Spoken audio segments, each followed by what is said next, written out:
दोस्तों, आपके साथ भी कभी ऐसा हुआ होगा कि आप खाना खा रहे हो और खाना खाते खाते आपको अचानक से हिचकी आने लगती है। जी हाँ, जिसे इंग्लिश में हिकअप्स भी कहा जाता है। क्या हिचकी आने की वजह किसी इंसान के द्वारा हमें याद करना है? आपने सुना होगा या कई बार देखा भी होगा कि जब भी आपको हिचकी आती है तो आपसे कुछ लोग कहते हैं कि यार शायद तुम्हें कोई याद कर रहा है। क्या आप भी हिचकी आने की वजह किसी के द्वारा हमें याद करना समझते हैं? तो दोस्तों, मैं आपको बताना चाहता हूँ ये इसका रीजन नहीं है। अगर आप हिचकी आने का रियल रीजन जानना चाहते हैं तो आज इस वीडियो को देखते रहिए और मैं आपको बताऊंगा कि हमें हिचकी क्यों आती है। Why do we get hiccups? So let's begin. दोस्तों, हिचकी आने के लिए जो सबसे ज्यादा रिस्पॉन्सिबल ऑर्गन है वो है हमारा डायफ्राम। डायफ्राम हमारी चेस्ट के बॉटम में एक डोम शेप्ड मसल होती है और हमारी सारी हिचकियाँ यहीं से स्टार्ट होती है।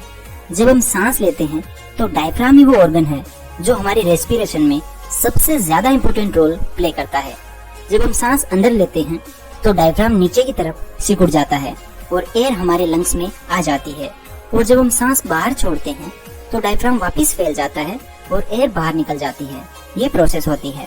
लेकिन कभी कभी जब हम जल्दी जल्दी खाते हैं या कुछ ज्यादा तीखा खा लेते हैं या फिर हम अचानक से हंसते हैं तो हमारा डायफ्राम इरिटेट हो जाता है और तेजी से नीचे की तरफ सिकुड़ जाता है, जिससे एयर अचानक से सडनली हमारे लंग्स में एंटर करती है और अचानक हवा भरने से एपिग्लोटिस बंद हो जाता है तो हिच या हिक की आवाज आती है। इसे ही हम हिंदी में बोलते हैं हिचकी और इंग्लिश में से हिकअप कहा जाता है। दोस्तों, चाहे कोई भी हिचकी हो वो कुछ ही मिनटों तक रहती है।